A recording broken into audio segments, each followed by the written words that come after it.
करेंगे basic mathematics की exercise 3D का क्वेश्चन नंबर 7 का थर्ड एंड फोर्थ पार्ट।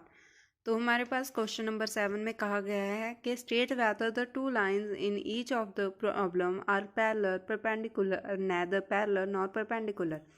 तो हमें हर क्वेश्चन में दो लाइंस दी गई हैं, जैसे कि फर्स्ट थ्रो से शुरू हो रही है, ए पॉइंट हम इसे मान लेंगे, बी पॉइंट इसे, उसके बाद थ्रो के बाद दो पॉइंट्स दिए हैं, इसका मतलब सी पॉइंट ये है, डी पॉइंट ये है। फर्स्ट लाइन ए बी हो गई, सेकेंड लाइन सी डी हो गई। तो हमें दो लाइंस गिवन है, हमें फाइंड करना है कि वो पैरेलल हैं, परपेंडिकुलर हैं या फिर पैरेलल परपेंडिकुलर दोनों ही नहीं हैं। तो स्लोप वाली एक्सरसाइज है, तो हमें स्लोप के साथ ही पैरेलल परपेंडिकुलर जो है फाइंड करना है।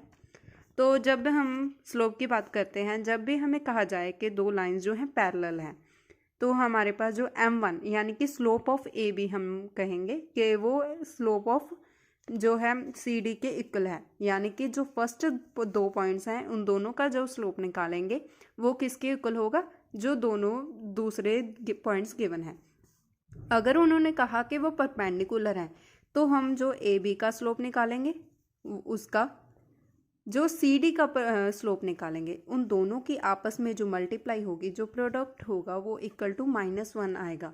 अगर इन दोनों में से कोई एक रिजल्ट आया तो हमारा जो 7th क्वेश्चन है वो वही चीज़ जो है प्रूव कर रहा है, अदरवाइज हम कहेंगे कि नेदर पैरेलल नॉट परपेंडिकुलर। तो देखते हैं थर्ड नंबर क्वेश्चन।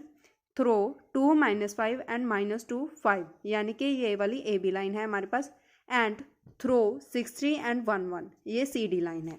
तो मैंने यहाँ पर ऑलरेडी लिख दी है, मैंने 2 -5 को ए लेट किया है, -2 5 को बी पॉइंट लेट किया है, यानी कि फर्स्ट दोनों पॉइंट्स मैंने ले लिए।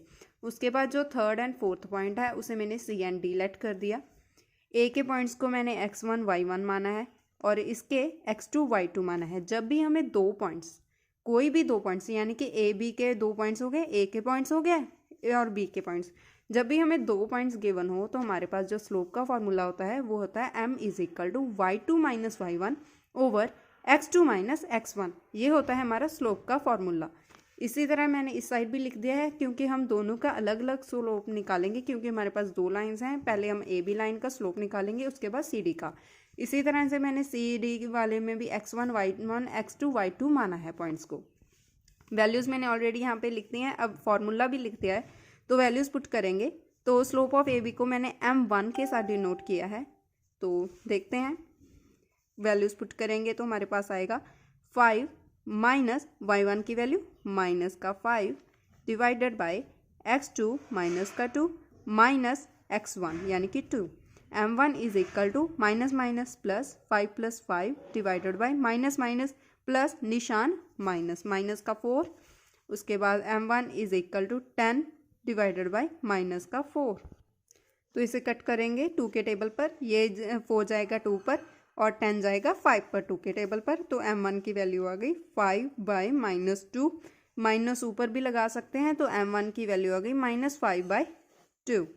इसी तरह से हम निकालेंगे स्लोप नंबर 2, यानी कि सी डी का स्लोप। उसे मैंने m2 के साथ डिनोट किया है, उसके पॉइंट्स यानी कि x1 y1 x2 y2 मैंने ऑलरेडी लिख दिए हैं, फॉर्मूला भी लिख दिया है। वैल्यूज़ पुट करेंगे तो हमारे पास आएगा m2 = y2 - y1 1 - 3 divided by x2 - x1 1 - 6।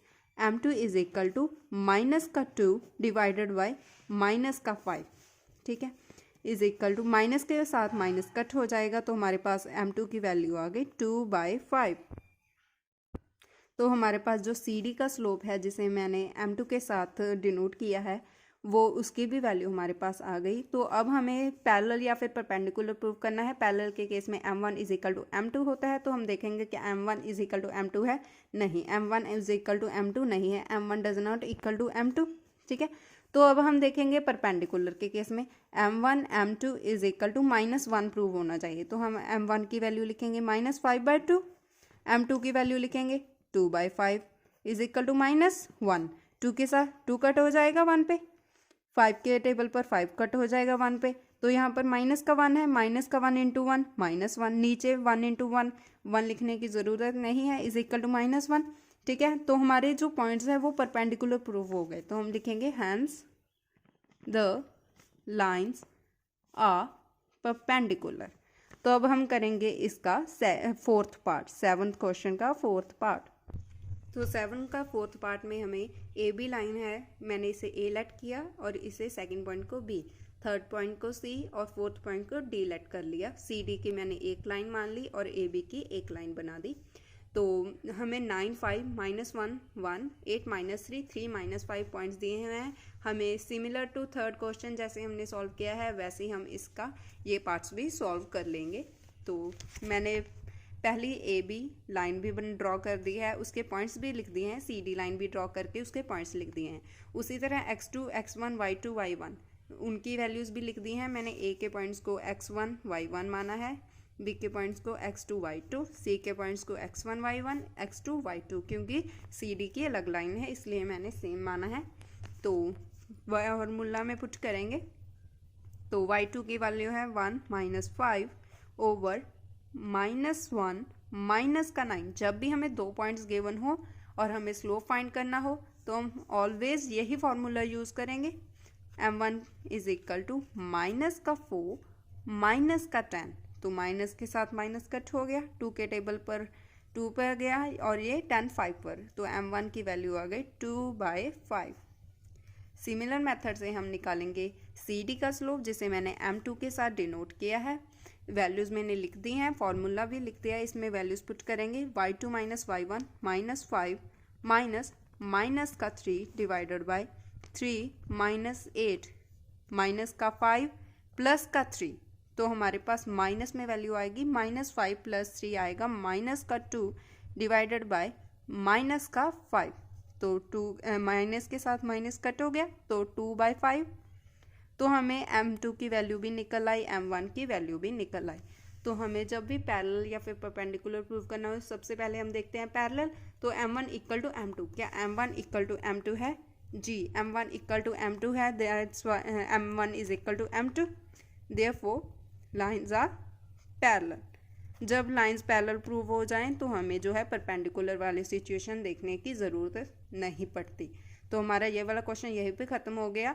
बस ये बात हमेशा ध्यान रखनी है कि हमेशा ऊपर जो है y2 - y1 ही लिखना है। इस एक्सरसाइज के अदर्स क्वेश्चन जो हैं उसका लिंक मैंने डिस्क्रिप्शन में दे दिया है, आप वहाँ से चेक कर सकते हैं। Thanks for watching.